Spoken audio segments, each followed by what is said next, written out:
Hi everybody, welcome back to MTRA Bedtime Stories. We are reading On the Banks of Plum Creek by Laura Ingalls Wilder, and we are headed into our chapter that is called School. Monday morning came. As soon as Laura and Mary had washed the breakfast dishes, they went up the ladder and put on their Sunday dresses. Mary's was a blue sprigged calico, and Laura's was a red sprigged. Ma braided their hair very tightly and bound the ends with thread. They could not wear their Sunday hair ribbons because they might lose them. They put on their sunbonnets, freshly washed and ironed. Then Ma took them into the bedroom. She knelt down by the box where she kept her best things, and she took out 3 books. They were the books she had studied when she was a little girl. One was a speller, and one was a reader, and one was arithmetic.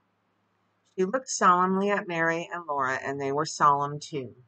I am giving you these books for your very own, Mary and Laura.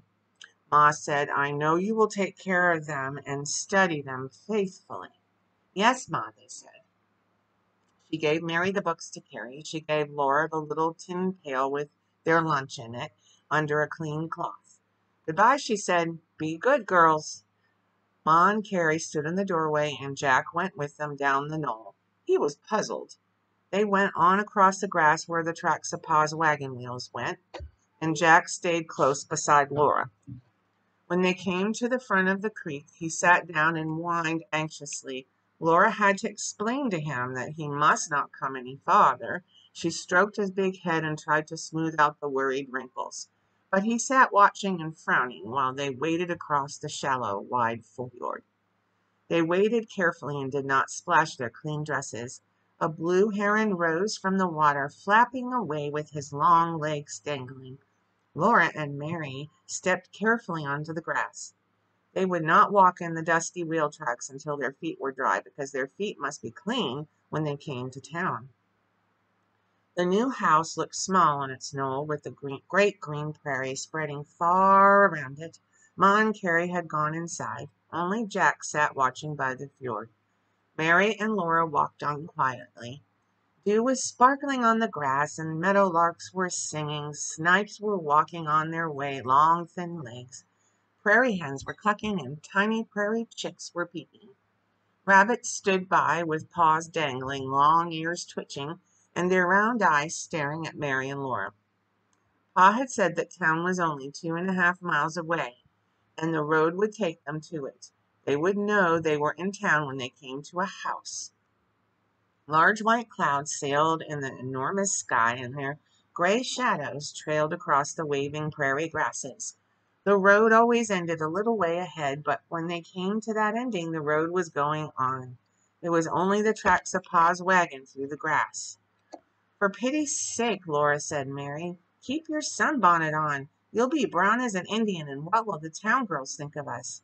I don't care, said Laura, loudly and bravely. You do too, said Mary. I don't either, said Laura. You do. I don't. You're just as scared of town as I am, said Mary. Laura did not answer. After a while, she took hold of her sunbonnet strings and pulled the bonnet up over her head. Anyway, there's 2 of us, Mary said. They went on and on. After a long time, they saw town. It looked like small blocks of wood on the prairie. When the road slipped down, they saw only grasses again in the sky. Then they saw the town again, always larger. Smoke went up from its stovepipes. The clean, grassy road ended in dust. This dusty road went by a small house and then past a store. The store had a porch with steps going up to it. Beyond the store, there was a blacksmith shop. It stood back from the road with a bare place in front of it. Inside it, a big man in a leather apron made a bellows puff, puff at red coals. He took a hot white iron out of the coals with tongs and swung a big hammer down on it. Whang! Dozens of sparks flew out into the tiny daylight. Beyond the bare place was the back of a building. Mara and Laurie walked close to the side of this building. The ground was hard there. There was no more grass to walk on. In front of this building, another wide, dusty road crossed their road. Mary and Laura stopped. They looked, heard a confused noise of children's voices. Pa's road did not go any farther. "Come on," said Mary low, but she stood still. "It's the school where we hear the hollering. Pa said we would hear it." Laura wanted to turn around and run all the way home. She and Mary went slowly walking out into the dust and turned toward that noise of voices. They went paddling along between two stores. They passed piles of boards and shingles. That must be the lumber yard where Pa got the boards for the new house. Then they saw the schoolhouse. It was on the prairie beyond the end of the dusty road. A long path went toward it through the grass. Boys and girls were in front of it. Laura went along the path toward them, and Mary came behind her. All those girls and boys stopped their noise and looked. Laura kept on going, nearer and nearer. All those eyes, and suddenly, without meaning to, she swung the dinner pail and called out, "You all sounded just like a flock of prairie chickens." They were surprised, but they were not as much surprised as Laura. She was ashamed, too. Mary gasped, "Laura!" Then a freckled boy with fire-colored hair yelled, "Snipes yourself! Snipes, Snipes, long-legged Snipes!" Laura wanted to sink down and hide her legs. Her dress was too short. It was much shorter than the town girls' dresses. So was Mary's. Before they came to Plum Creek, Ma had said they were outgrowing those dresses. Their bare legs didn't look long and spindly like Snipes' legs. All the boys were pointing and yelling, "Snipes, Snipes!"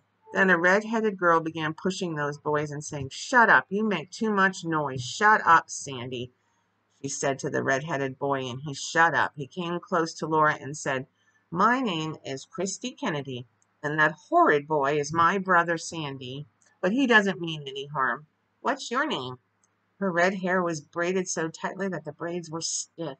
Her eyes were dark blue, almost black, and her round cheeks were freckled. Her sunbonnet hung down her back. "Is that your sister?" she said. "Those are my sisters." Some big girls were talking to Mary. The big ones, Nettie, and the black-haired ones, Kathy, and then there's Donald and me and Sandy. "How many brothers and sisters have you?" "Two," Laura said. "That's Mary, and Carrie's the baby. She was golden-haired, too. And we have a bulldog named Jack. We live on Plum Creek. Where do you live?" "Does your pa drive two bay horses with black manes and tails?" Chrissy asked. "Yes," said Laura. "They are Sam and David, our Christmas horses." "He comes by our house, so you came by it too," said Christy. "It's the house before you come to Beetle's store and post office, before you get to the blacksmith shop. Miss Eva Beetle's our teacher. That's Nellie Olsen." Nellie Olsen was very pretty. Her yellow hair hung in long curls with two big blue ribbon bows on top. Her dress was thin white lawn with little blue flowers scattered over it, and she wore shoes. She looked at Laura, and she looked at Mary, and she wrinkled up her nose. She said, "Country girls." Before anyone else could say anything, a bell rang. A young lady stood in the schoolhouse doorway, swinging the bell in her hand. All the boys and girls hurried by her into the schoolhouse. She was a beautiful young lady. Her brown hair was frizzed in bangs over her brown eyes and done in thick braids behind. Buttons sparkled all down the front of her bodice, and her skirts were drawn back tightly and fell down behind in big puffs and loops. Her face was sweet and her smile was lovely. She laid her hand on Laura's shoulder and said, "You're a new little girl, aren't you?" "Yes, ma'am," said Laura.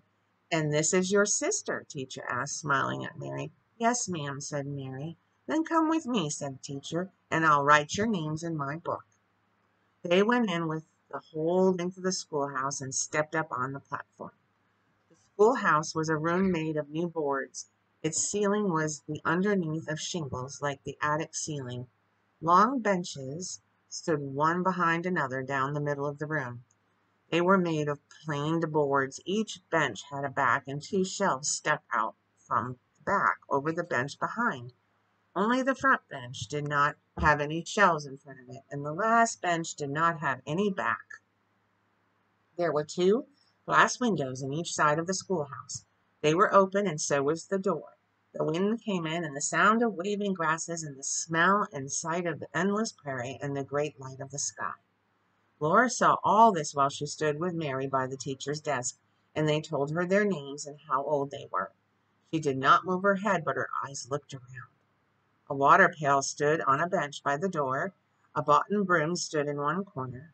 On the wall behind teacher's desk, there was a smooth space of boards painted black. Under it was a little trough.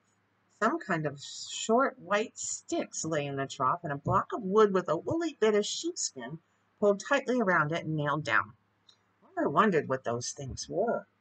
Mary showed teacher how much she could read and spell, but Laura looked at Ma's book and she shook her head. She could not read. She was not even sure of all the letters. Well, you can begin at the beginning, Laura said, teacher. And Mary, you can study farther on.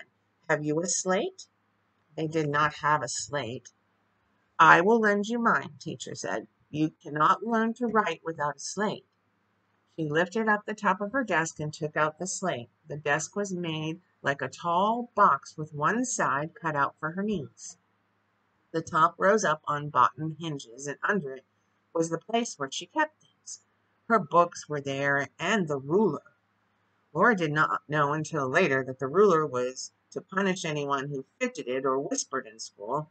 Anyone who was naughty, who had to walk up to teacher's desk and hold out her hand while teacher slapped it many times hard with the ruler.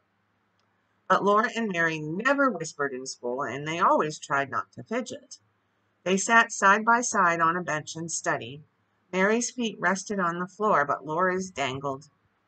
They held their book open on the board shelf before them, Laura studying at the front of the book and Mary studying farther on, and the pages between standing straight up. Laura was a whole class by herself because she was the only pupil who could not read. Whether teacher had time, she called Laura to her desk whenever and helped her read letters. Just before dinner time the first day, Laura was able to read cat. Suddenly she remembered and said pat. Teacher was surprised. Rat, said teacher. Mat. And Laura was reading. She could read the whole first row in the speller. At noon, all the other children and teacher went home to dinner. Laura and Mary took their dinner pail and sat in the grass against the shady side of the empty schoolhouse. They ate their bread and butter and talked. I like school, Mary said. So do I, said Laura, only it makes my legs tired. But I didn't like that Nellie Olsen that called us country girls. We are country girls, said Mary. Yes, and she needn't wrinkle her nose, Laura said. Well, that ends our chapter. If any of you watch Little House on the Prairie, you know who Nellie is. Tomorrow night's going to be interesting. All right, everybody, get in, tucked in tight. Get a good night's sleep. Stay safe. Always be kind. And I'll meet you back here for the next chapter tomorrow night.